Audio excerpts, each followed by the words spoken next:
তোমার তো অবস্থাটা একেবারে ওই খাঁচায় বন্দি সিংহের মতো হয়ে গেছে। কি ব্যাপার বলো তো? কল এক্ষুনি ফোন করেছিল, ও বলছে যে রাতুল নাকি পুটিকে নিয়ে বেড়াতে যাচ্ছে। কি? ওরা একসঙ্গে বেড়াতে যাচ্ছে? হ্যাঁ। অবশ্য তোমার তাতে কি? তোমার কি এসে যায় বলো? কি এসে যায় মানে? ও এখনো আমার বর, বুঝেছো? আমার বর একটা অন্য মেয়েকে নিয়ে বেড়াতে। নাকি তোমার বর অন্য মেয়েকে নিয়ে ঘুরতে গেছে বলে তোমার বুঝি হিংসা একেবারে ভেতরটা জ্বলছে? হিংসে? My foot. Oh really? আমার বর যদি অন্য কোনো মেয়ের সঙ্গে ঘুরতে যেত তাহলে আমি ওকে একদম ছেড়ে কথা বলতাম না। হ্যাঁ, একদম কলার ধরে টেনে নিয়ে আসতাম, বাড়িতে এসে দুটো ঘা দিতাম, তারপরে আমার শান্তি হতো। এই প্রথম তুমি একটা ঠিক কথা বললে। একদম তাই, আমিও তাই করব, এটাই আমি বলতে চাইছিলাম। একদম ঠিক বলেছো। যাও। আরে কি ঠিক ঠিক বলেছো, ঠিক বলেছো, যাও রাতুলের কলার ধরে একবার টেনে নিয়ে চলে এসো। হ্যাঁ যাবো? হ্যাঁ তাই যাবো। ভাইদি, তুই মজা করছিস না তোমার সঙ্গে? মজা? তুমি হাসছো কেন? হ্যাঁ, তুমি মজা করছিলে না আমার সঙ্গে? না না মজা ভাইদি, আমি একদম তোমার সঙ্গে মজা করিনি, বিশ্বাস করো। কি দেখছো? আমার কথা তুমি একদম এখন শোনো না। রাতুলের কাছে যাও, কাছে গিয়ে ওর কলার ধরে একবার টেনে নিয়ে চলে এসো।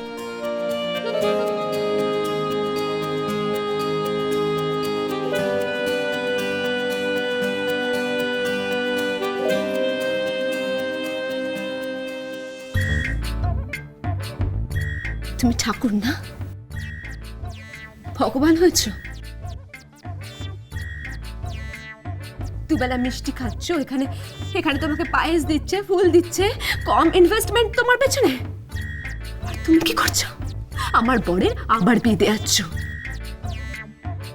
আমাকে কাঁদিয়ে আমার জীবন নষ্ট করে ওকে পুটির সঙ্গে আবার বিয়ে দিচ্ছ তুমি। ওর নাকি আশীর্বাদ, ওর নাকি বিয়ে।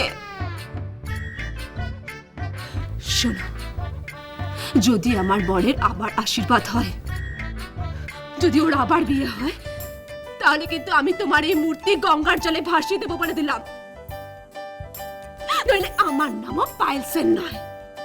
এই পায়েল দি, কি শুরু করেছো তুমি? হ্যাঁ, তুমি কি ঠাকুরের সঙ্গে মাস্তানি করবে?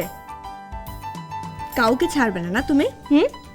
ছাড়ো তো, কিসের ঠাকুর? হ্যাঁ, কিসের ঠাকুর?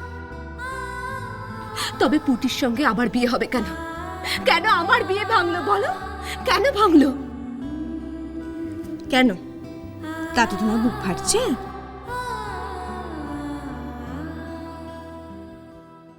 ঠিক আছে ঠিক আছে, বিয়ে দাও, যা পারো তাই করো।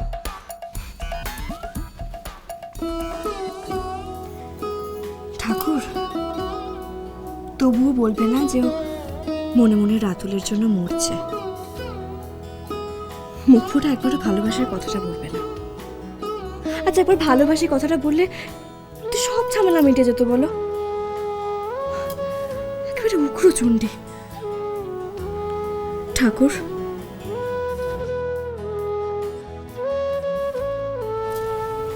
ঠাকুর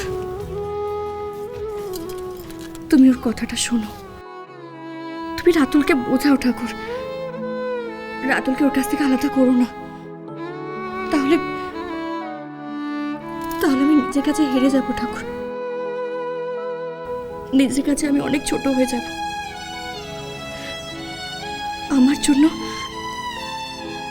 জন্য দুটো জীবন একেবারে নষ্ট হয়ে যাবে। আর আর এই দেবরাজের মতো খারাপ লোকটা পাল্টে জীবন আবার ফিরে আসবে, সেটা তুমি হতে দিতে পারো না ঠাকুর। সেটা কখনো তুমি হতে দিতে পারো না। তোমার কাছে আমি একটা প্রার্থনা করছি ঠাকুর, পায়েল দিয়ে রাতুলের দাম্পত্য জীবন যেন সুখের হয়। ওদের তুমি রক্ষা করো ঠাকুর, তুমি রক্ষা করো। রাতুল মাস্টার, রাতুল মাস্টার, চলো আমিও তোমাদের সঙ্গে যাবো।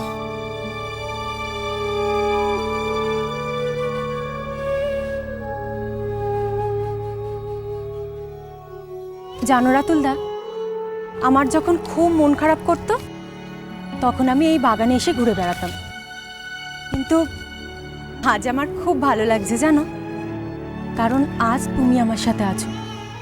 এর আগে তো আর কোনোদিন তুমি আমার সাথে বাগানে ঘুরে বেড়াওনি। আচ্ছা রাতুলদা, তোমার সেই ছোটবেলার কথা মনে আছে? ছোটবেলার মেলা থেকে তুমি আমার জন্য একটা সবুজ ফিতে কিনে এনেছিলে, আর ওই পাশের বাড়ির পম্পা ও আমার ফিতেটা চুরি করে নিয়েছিল। আরে একদিন ওদের বাড়ি দুপুরে ঘুমাচ্ছিলাম, তারপর ঘুম থেকে উঠে দেখি ফিতেটা নেই। ফিতে না পেয়ে সে আমার কি কান্না।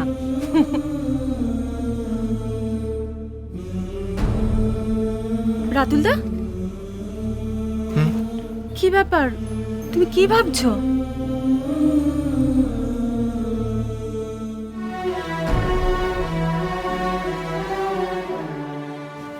আরে বাবা, কি ভাবছি বুঝতে পারছিস না? না, বুঝতে পারছি না তো। হায় কপাল, সব আমাকেই বোঝাতে হবে। এদিকে আয়, এদিকে আয়। আরে বলবে তো কি ব্যাপার? আরে বাবা, রাতুল মাস্টার পায়েল বৌদিমণির কথা ভাবছে। আপনি লুকি লুকি কি করছিলেন? হ্যাঁ, হ্যাঁ, আমি আপনাকে দেখছিলাম। আমাকে দেখছিলেন মানে? What do you mean by that? আপনি লুকি লুকি মেয়ে দেখেন নাকি? মেয়ে কোথায়? আপনি তো আমার বউ। Stop it! বউ মানেটা কি? হ্যাঁ, বউ তো সামনে এসে দেখুন। নাগর আমার নিঠুর বড় মনো বোঝে না, আমার ভাঙা খাঁচা পড়ে আছে সে তো আসে না, পোড়া মনে ভালোবাসা বাসা বাঁধে না, পোড়া মনে ভালোবাসা বাসা বাঁধে না।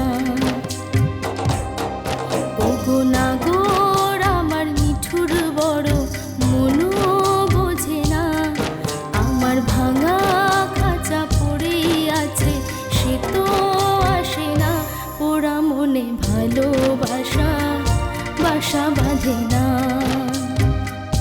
পোড়া মনে ভালোবাসা বাসা বাঁধে না।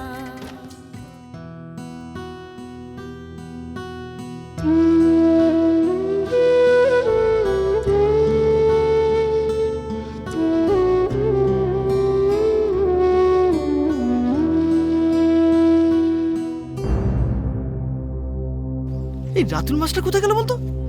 দেখতে পাচ্ছি না তো। সত্যি তো, রাতুলদা গেল কোথায়? হ্যাঁ। কোথাও তো দেখতে পাচ্ছি না। এই পায়েল বৌদিমণির জন্য চিন্তায় চিন্তায় না লোকটা না কিছু না একটা করে বসে। আয় আয় আয়, ওইদিকে দেখি আয়। আই টাপুর টুপুর হয়ে রই